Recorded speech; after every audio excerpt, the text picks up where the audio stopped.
सकाळ हेले आमे भाभी थाउ आज जलिखिया रे कौन बनइबू जोटा हेल्दी हेतिबो टेस्टी हेतिबो आ घरे थिबा जिंस रे प्रस्तुत हे जाउथिबो। मु आज मात्र आधा छोट चामच तेल रे बिना बिरी बिना सुजी बिना चूड़ा बिना अटा बिना दही रे गोटे नुआ प्रकार जलिखिया बनइबी आ ए जलिखिया सहित खाइबा पई गोटे चटपटा चटनी भी बनइबी। आपनको पिल्लांको टिफिन बॉक्स रे भी दे परिबे। नमस्कार ट्विंकल किचन को आपण मानको स्वागत।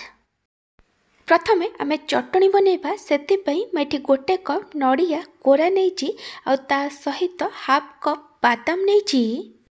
मेठी बादाम को भाजी की नैची मेठी बादाम को ड्राई रोस्ट करके नैची। एबे आमे बादाम रो ऊपर चोपा को भल भाबे छड़े की नैचिबा। बादाम आ नड़िया रो क्वांटिटी आपण टेस्ट हिसाब रे कम बेसी करि परिबे। मटी बादाम रो ऊपर चोपा को भल से छड़े की नै जाईची।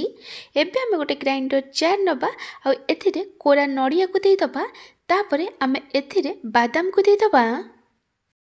तापरे मु चटनी रे आधा इंच रो अदा दीटा कंचा लंका दउची। आपन को जेतिकी राग दरकार से अनुसार कंचा लंका नेबे।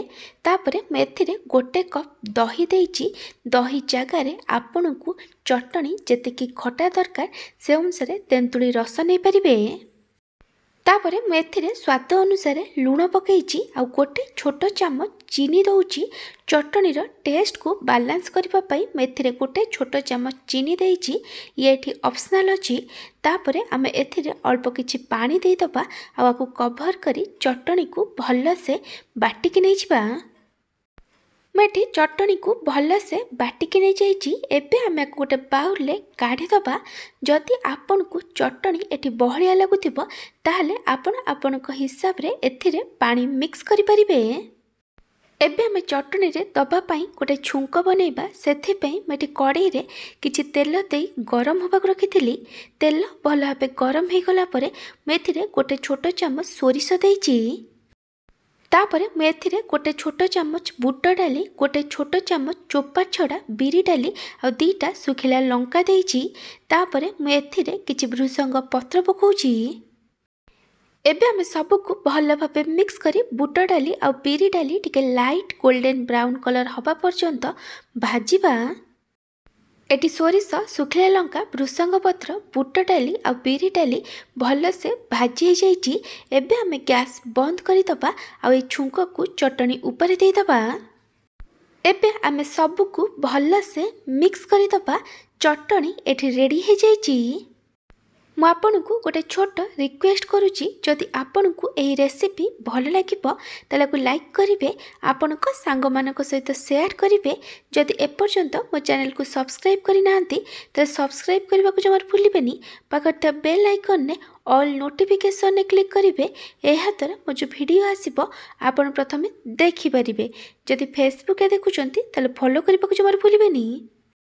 जलिखिया बनैया मेठी 2 कप अरुआ चाउल को पानी रे 2 रु 3 थर भल भाबे धोईकी पानी रे 3 रु 4 घंटा बतुरेकी रखिथिली।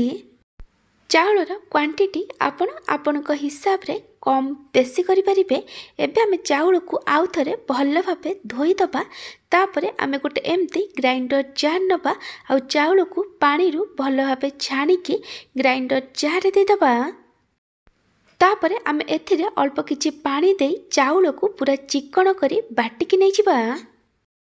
आपण चाहिले चाउल को राति सारा पानी रे बतुरेकी नै परिबे। मेठी चाउल को भल से बाटिकी नै जाइछि। पिठोर कंसिस्टेंसी आपण एमती रखिबे। आकु बेसी पतला करिवेनी। तापरे मेथिरे स्वाद अनुसार लूण पकईची। एबे आमे एथिरे किछि परिबा पकईबा। परिबारे मेठी किछि कैप्सिकम गाजर कंचा लंका आ पियाज को छोट छोट करी काटिकी नैची। आपन को जेतिकी राग दरकार से अनुसार कंचा लंका नेबे। आपन चॉइस रो किछि भी परिबा पकई परिबे। परिबार क्वांटिटी आपन हिसाब रे कम बेसी करि परिबे। तापरे मैं एठी गोटे सिजा आलू नैची। एबे आमे ए सिजा आलू को ग्रेटर रे भल भाबे ग्रेट करके दे दबा। आपण चाहिले आलू को भल की चकटी की एथिरे मिक्स करि परिबे। सिजा आलू जगह रे आपण कंचा आलू नै परिबे। तापर मु एथिरे गोटे छोट चामच जीरा देइछि। एबे हमें सबको भल से मिक्स करिदबा। सिजा आलू दबा द्वारा पिठा पूरा नरम बनिबो। तापर मेठी गोटे बड़ टमाटो को छोट छोट करी काटिकी पकईछि। आ पिठा को नरम बनैया पई मु एथिरे 1/4 टेबल स्पून खाइबा सोडा देइछि। एबे हमें सबको भल से मिक्स करिदबा।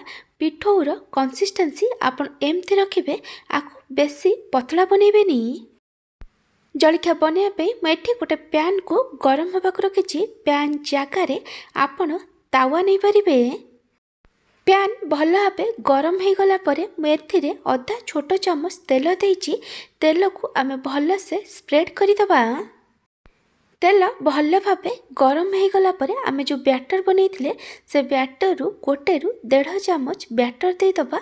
और बैटर को टिके पतला करी स्प्रेड करिदबा। आपण हिसाब रे छोट कि बड़ पिठा बनै परिबे। बैटर को भल से स्प्रेड कला परे आमे को कवर करी लो टू मीडियम फ्लेम रे 2 रु 3 मिनिट पर्यंत कुक करिबा। आपण ए रेसिपी को को जगार देखुचंती कमेंट सेक्शन में जणैबे। 2 रु 3 मिनिट पर मैं घोड़णी काढ़ी देइछि। ए पिठा ऊपर मु अधा छोट चामच तेल देइछि। एटी ऑप्शनल अछि। ए पिठा को एबे हमें धीरे की लेउटी दबा। देखि परथिबे आर गोटे पट साइड भल भाबे लाइट गोल्डन ब्राउन कलर रे फ्राई हो जाइछि। पिठा को एमती चामच रे टिके हल्का हाथ रे प्रेस करिदेबे। आ पिठार आरपट साइड को लो फ्लेम रे गोटे रु 2 मिनिट पर्यंत कुक करिबा। एटी गोटे रु 2 मिनिट हे गलानी। मैं एटी पिठा को आपन को लेउटे की देखै दउची। पिठार आरपट साइड भी एटी भल से कुक हो जाइछि। एबे हम पिठा को गोटे प्लेट रे काढ़ी दबा। एमती भाबे हम बाकी सब बैटर रे भी पिठा को बनै की नै जिबा।